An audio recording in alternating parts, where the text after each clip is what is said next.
Yesu nashimwe cyane abakunzi ba Holiness Philadelphia ndabashuhuje mwese aho muherereye amahoro y'Imana abane namwe. Uyu munsi nje kubabwira ko igikorwa cyaco cyose muri ko murakora ko kizaseruka. Haleluya. Liza neza ko muri ko murabisobanukirwa. Igikorwa cyaco cyose muri ko murakwera mwisi kizaseruka. Cyaba cyiza cyangwa kibi kizaseruka kizitaba nkuko nawe uzitaba. Yesu natugiye neza. Ibintu byose wakoze cyangwa se uzakora bizatwikwa, bizaturirwa. Yesu natugiye neza. Bakristo dukoze imirimo tuyikore bivuye mu mutima, ntitubikore bivuye ku munwa. Dusenga Imana.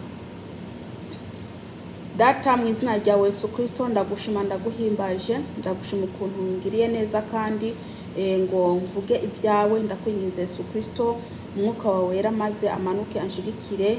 Haleluya. Ndakwese ababene data bagiye kumva ubutumwa bwiza, ubagiye neza mwami Yesu, ubahe gusobanukirwa. Urakoze mwami. Ndirukanye imyuka mibi mu izina rya Yesu Kristo Mnazareti. Ndirukanye shetani n'abadayimoni mu izina rya Yesu Kristo Mnazareti. Ndakwinze data wa twese urungike ijuru maze rinkikuze mu izina rya Yesu Kristo niwe ndabisabye. Amen. Ku bantu bafite Bibiliya turasoma Abikorinto ba mbere igice 3 ku murongo wa 13. Bene data muri ko muranyumviriza muraho neza. Ndabibutse ko Yesu Kristo aje utwara umugeni.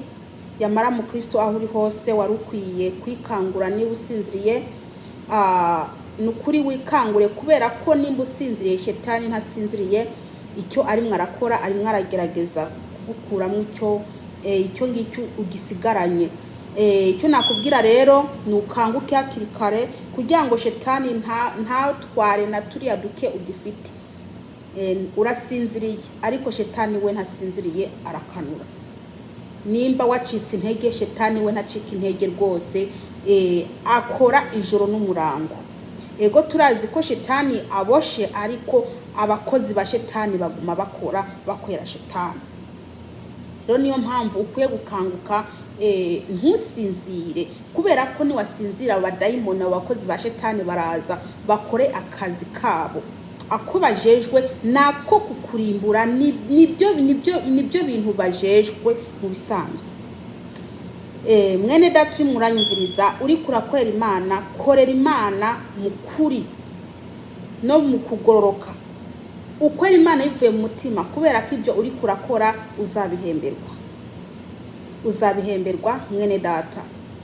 Kandi ntiwibagire kwama wiyeza buri mwanya kuko utazi igihe cyangwa isaha. Wame wiyeza, wamusaba Imana imbabazi kandi wemere kuyoborwa n'umwuka wera. Iyo umuntu ayobowe n'umwuka wera, iyo agiye gukora ikintu kibi umwuka wera aba yagize iki, aba yakibonye. Hari sayini Imana yashize mu bantu.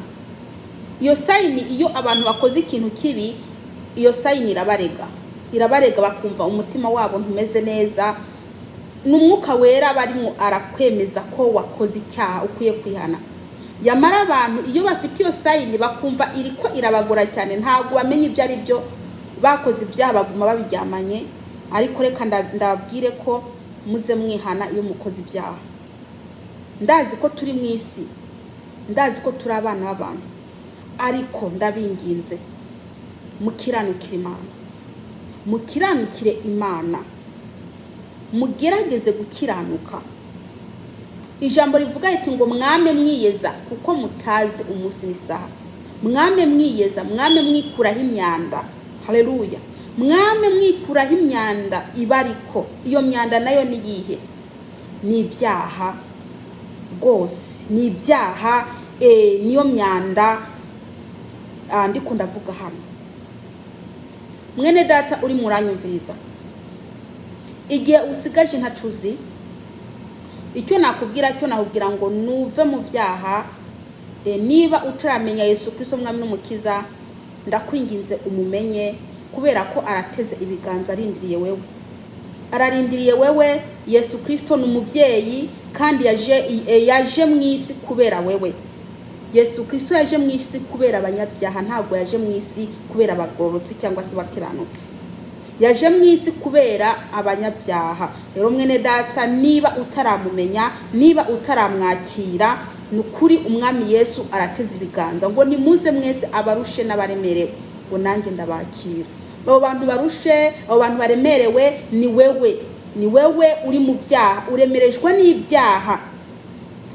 Ufite imizigo y'ibyaha wikoreye. Ufite umuzigo w'ubusambanyi, ufite umuzigo w'uburyarya, ufite umuzigo wo kwikinisha, ufite umuzigo wo kwihindagura, ufite umuzigo w'ibyaha bitandukanye. Yamara Yesu Kristo kubera ari umuvyeyi avuga ngo nimuze mwese, nta numwe yarobanuye, ngo nimuze mwese abarushe n'abaremerewe, ngo nanjye ndabaruhura. Haleluya. Rero wewe ukiri mu byaha, ndakwinginze, umwami Yesu arakurindiriye. Yamara ntuze wemere gupfira mu byaha, kubera ko umuntu wese azapfira mu byaha azarimbuka. Kandi ikindi, umwami Yesu iyo aguhamagaye cyane ukanga kumva, icyo akora aragukubita inkoni. Aragukubita inkoni kandi iyo nkoni ikakubabaza. Rero mwene data, nturindire gukubitwa, ahubwo nuze hakiri kare. Nuze kandi ndakubwira, niwaza ufite iyo mizigo y'ibyaha byawe, ndakubwije ukuri ko utazasubira inyuma iyo mizigo uyifite. Uzasubira inyuma iyo mizigo yakuvuye ko y'ibyaha. Umwami Yesu azaba yakuruhuye. Umwami Yesu azaba yakoze akazi kiwe ko kukweza, ko kukubabarira. Haleluya. Rero mwene data, kuri Yesu ntabwo bisaba imyaka. Ushaka kuri Yesu, ushaka kuja kuri Yesu, ntabwo bisaba imyaka. Ntibisanga ufite imyaka iyi niyi, oya. Yesu Kristo yavuze ngo nimureke abana bato bazi wanjye. Haleluya. Ngo nimureke abana bato bazi wanjye. Byose uvuga ko mbese n'abana bakwiye kuja kuri Yesu kandi arabakira. Murazi ko abana atabyaha babazi, ariko Yesu Kristo yavuze ngo nimureke abana bato bazi wanjye, bazi ahondi. Reka ndakubwire mwene data, umwana mu buryo bw'umwuka ni umuntu w'umukiranutsi. Ni umuntu w'umukiranutsi nyakuri kabisa, kuko abantu bakwiye gukiranuka bakamera nk'abana batoya. Haleluya. Yesu Kristo nabagiye neza bene data, ariko ndakwibutse ko umwami Yesu aje gutwara umugeni. Kandi ndanakubwira, niyaza gutwara umugeni, ndakwibutse ko azabaje no kugira iki? No guhemba no guhana. Guhemba no guhana. Ibyo uri murakora bizaje mu rubanza, kandi n'imirimo uri murakwera ngaha mu isi uzabisanga hariya. Waba umukiranutsi, waba utari umukiranutsi, uzabisanga hariya. Mu bisanzwe murazi ingero y'abanyabyaha mu kurimbuka, ariko ingero y'abagorotsi ni ubugingo budashira. Yesu Kristo nabagiye neza. Dusome ijambo ry'Imana. Igikorwa c'umuntu wese kizoseruka.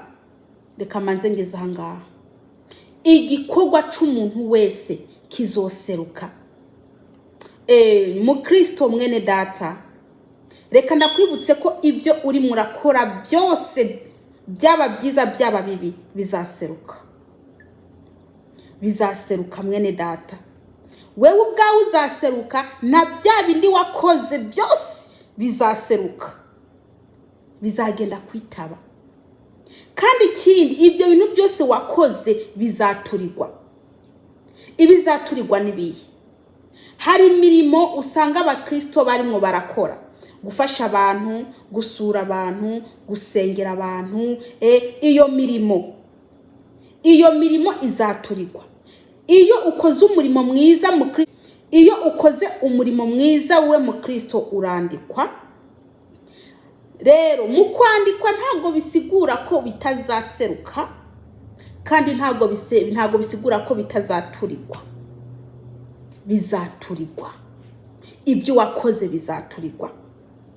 Icyambere, waramaze kwakira Yesu Kristo umwami n'umukiza, iriya mirimo ukora uri muri Kristo Yesu. Haleluya.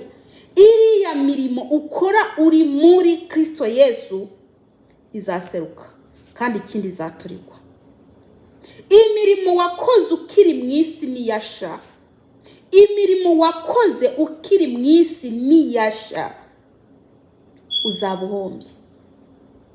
Ndazi ko abantu benshi bazaronka ibitsibo, bazaronka ibihembo, hariho n'abandi batazabironka kubera ko ibyo bakoze babikoze bitavuye mu mutima, babikora bikurayo. Gufasha umuntu, reka mfe kumuha, ni uguta amafaranga yanjye y'ubusa. Umuntu wamusengera ukamusengera bitavuye mu mutima, ikintu cyose ukoze ukagikora kitavuye mu mutima, aho ngaho uri kurahomba mwene data. Uri kurahomba kubera ko nje ukwibutsa ko hano mu isi utazahaguma. Hano mu isi wajura impunzi, warahazanwe kandi uzahakugwaho. None ni wahakugwaho ibyo wakoze ukiri mu isi, ibyo wakoze ukiri mu isi. None ugira ngo ni waba wakoze ibintu bibi cyangwa se ukabikora bitavuye mu mutima, ugira ngo ni ntibizasha. Bizasha, ariko ni wakora byiza ntago bizasha, bizaguma bihagaze. Haleluya. Abantu bazaronka ibihembo rero. Abantu ibintu byabo bitazasha barahiriwe. Mwene data, uri murakorera Imana, yikorere mu kuri no mu mwuka no mu kugororoka kandi ivuye mu mutima. Aho ngaho ntabwo uzakorera ubusa. Mwene data, kandi ikintu ukoze ugikora ukiranutse. Iyo ukoze ikintu ufite icyaha, ndakubwije ukuri icyo kintu n'ubusa. Iyo ukoze ikintu mwene data, niyo mpamvu Yesu Kristo avuga ngo ni mwame mwiyeza kuko mutazi igihe cyangwa isaha. Ngo mwame mwiyeza. Iyo ushatse gukora ikintu ciza, manza wiyeze. Genda ubwira Imana. Pfuka mubwira Imana. Ubwira Imana ibyo wakoze kandi n'agahinda. Ubwire so wawe. Niso genda upfuka mubwire so, umubwire ati data uyu munsi nagenze ukuntu, kandi umubwire udaciye ku ruhande. Imana ntago ikunda abayibesha. Iyo ugiye imbere y'Imana, pfukama uyibwize ukuri. Nakoze iki? Ntuce ku ruhande. Ubwire Imana ibyo wakoze ubisukaho. Niwamara kumva mu mutima wawe uruhutse, kora icyiza. Naho niwakora ibyiza ufite ibyaha mu mutima, mwene da, icyo cyiza ukoze kizasha. Kandi ndanakubwira, uzaba uhombye. Igikorwa cy'umuntu wese kizoseruka. Kizoseruka. Wa munsi uzogiserura kuko uzohishuranwa n'umuriro. Kandi igikorwa cy'umuntu wese uwo muriro uzokigeza ico kirimo.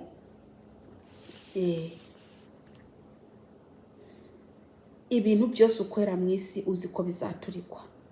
Ja gusura ubuntu ugiye ari ukwikurayo, umenya ko icyo ngicyo kizasha. Ibintu byose umuntu akora amenya ko bizapimwa. Mwene data, nidushake Yesu, dukora imirimo ya Yesu, dukiranutse, tumenya ko twandikisha. Kuko niwakora ibintu ufite ibyaha umva, icyo ukoze ntago cyandikwa kuko ntago kiba kizwe. Ntago kiba kizwe mwene data. Abantu barimo barihenda, barimo baribesha, barimo barakora ibintu byiza bafite ibyaha. Reka mvuge ko aba bantu batari abakristo ariko barimo barakora ibintu byiza. Barimo barubakira abantu amazu ariko nta Kristo bafite. Barimo baraja gusura abantu kwa muganga ariko nta Kristo bafite. Baragemura, baragaburira abantu, barafasha abantu, barabahereza imyenda ariko nta Kristo bafite. Imirimo itarimo irakorerwa muri Kristo Yesu nubusa kubera ko ntiyandikwa, kuko ntuzwi. Ntago uri mu rutonde rw'abantu bakiriye Kristo. Ntago uzwi, izina ryawe ntago ririmwo ntago ririmwo, ntuzwi. Iyo urimo urakora imirimo myiza utayikorera muri Kristo Yesu, rwose uba urimo urakorera ubusa. Imana ashobora kuguhereza ibintu byo mu isi, ariko iri kure y'umutima wawe. Iri kure y'umutima wawe.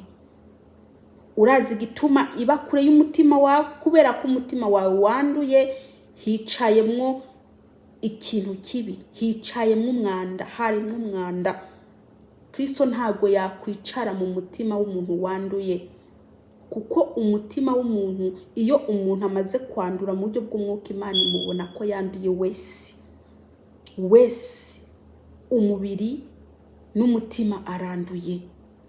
Rero iyo umuntu ashaka kwandikisha mu ijuru, akwiye kwihana ibyaha, akakira Yesu Kristo nk'umwami n'umukiza, kubera ko ibyo dukora byose dukwiye kubikorera muri Yesu Kristo. Dukwiye kubikorera muri Yesu Kristo. Haleluya. Ibyo dukora byose dukwiye kubikorera muri Yesu Kristo.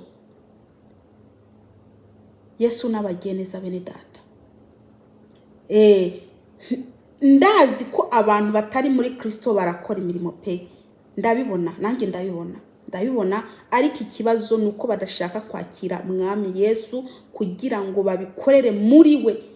Ntago bashaka kubikorera muri Kristo, ahubwo bashaka kubikorera hanze ya Kristo. Ikintu gikorewe hanze ya Kristo ntago kizwi, ntago nticyandikwa, kubera ko ntago wewe ubwawe ntuzwi.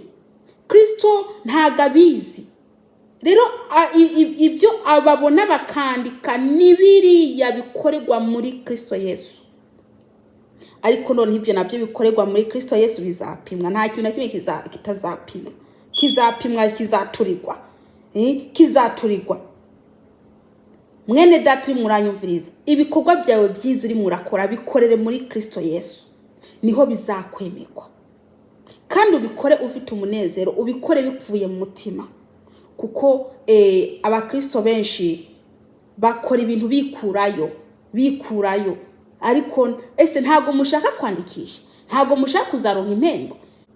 None se Yesu Kristo niyaza, Yesu Kristo niyaza, ugira ngo ntazaza gutwara biwe, cyangwa se abarimwe barapfa ubu ngubu?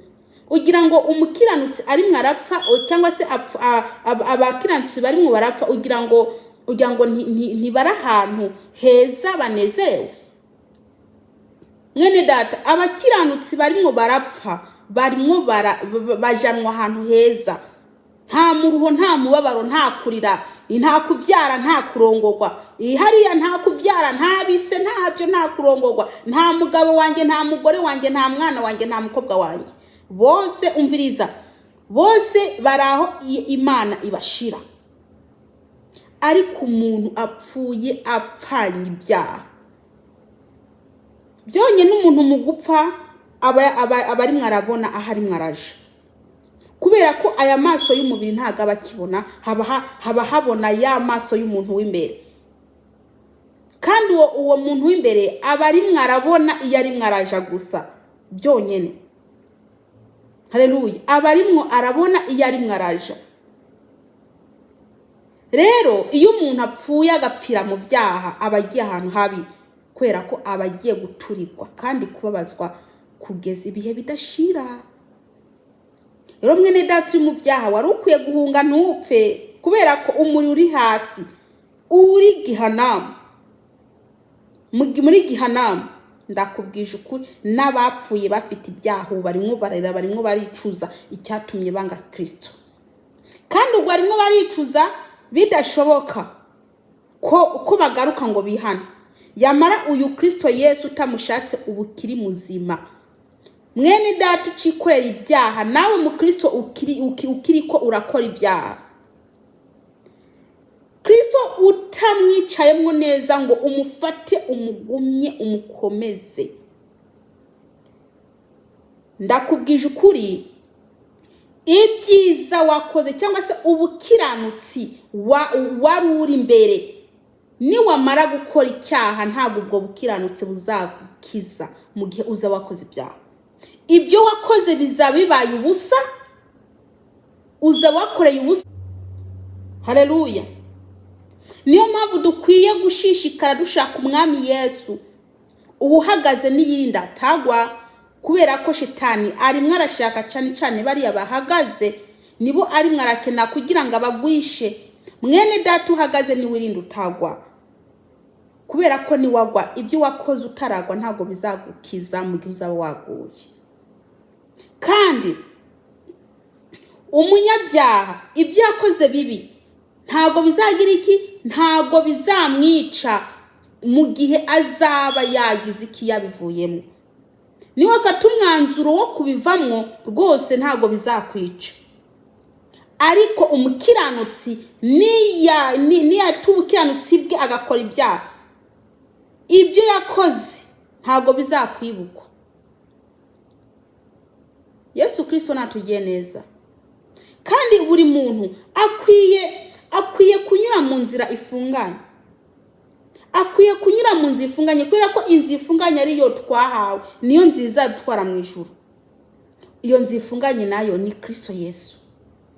Benshi barimo barayitinya kuyinyura, ngo harimo amagorwa menshi, harimo amarushwa, harimo ibibazo, harimo ibigeragezo n'indya z'umukristo. Utageragejwe none uzahemberwa iki? Ati ngo nimwikorere imisaraba yanyu munkurikire. Wowe udashaka kwikora umusaraba wawe ntabwo ukwiye gukurikira Yesu, kubera ko ntabyo washobora. Nimba ubona ko umusaraba ufite ari muniniya udashobora kwikorera, ngo umukurikire. Rwose hariya mu ijuru nta bizakugora kuja. Ntabwo ushobora gukurikira Yesu mu gihe umusaraba wawe wakunaniye kwikorera. Uwo musaraba nawo nibiki? Usigura iki? Umusaraba n'ibigeragezo tunyuramo. Buri muntu afite ibigeragezo bitandukanye anyuramo. Hari abanyura mu bigeragezo by'ubugwayi, abandi ubukene, abandi kutabyara, abandi mbese gusabiriza, abandi biki. Umva, buri muntu afite ibigeragezo bitandukanye. Amara uwo musaraba utawikoreye ngo uwufate ukomeze rwose, Yesu Kristo ntabwo umukurikira ngo bishobore. Kuko ikigeragezo kiraza agacaza ikindi gitandukanye na cakindi, kandi ibyo ngibyo bizagira ngo bitwigishe, ibyo ngibyo bizagira ngo byigishe wewe, ibyo ngibyo bizagira ngo binyigishe. Kandi uko biza birutarutana. Hari ikiza ari ugupimwa, ari test uhawe mu mwanya igaca kirangira. Haro nibiza rero bikabimarana igihe uri kuriga, ariko ubyifashemwe neza Imana kugira neza igaca izana ikindi kitangana ca kindi. Bene data muri mu rugendo rwo kuja mu ijuru, nimwihangane mu kiranukira Imana, Imana izabagira neza. Wewe uri muranyumviriza umenye ko ibyo ukwera ngaha mu isi bizapimwa, bizaturikwa. Nibyasha urumva ntabwo uzabihemberwa, ariko nibyaguma bihagaze uzabihemberwa. Yesu Kristo nabaho umugisha. Tugiye gusenga Imana hanyuma turangize. Uwera Mana Israeli, ndagushima ko aya magambo haya abantu bawe. Ndakwinginze Kristo Yesu bagiye neza. Mwami Yesu umugisha umuntu ari we wese ari bwumvirize ino video, ni mwiza rya Yesu Kristo. Amen. Umwami Yesu nabaho umugisha kandi murindwe n'Imana. Ukuboko kw'Imana ntago ari kugufi ngo kunanirwe kugera aho ngaho uri. Mwene data, saba Imana iherezo ryiza. Saba Imana iherezo ryiza. Ibyo usengera byose ntuze wibagira gusaba iherezo ryiza, kuko Imana izakwibuka iryo sengesho. Ntuzige usigaje ngaha mu isi. Birashoboka kuba kiko kiranarangira ntubimenye, kuko nibanga ry'Imana. Imana nta numwe yabwiye igihe azapfira. Ariko noneho twame dutungana Imana, twame twezwa buri mwanya tumwiteguriye umwami Yesu. ngo ubwami bw'Imana buri hafi. Ubwami bw'Imana buri hafi. Haleluya. Ubwami bw'Imana barashobora kuba buri hafi kuri wewe, barashobora kuba buri hafi kuri njyewe cyangwa se kuri mugenzi wawe, ariko dukwiye kwama twiteguye. Yesu Kristo nabaha umugisha.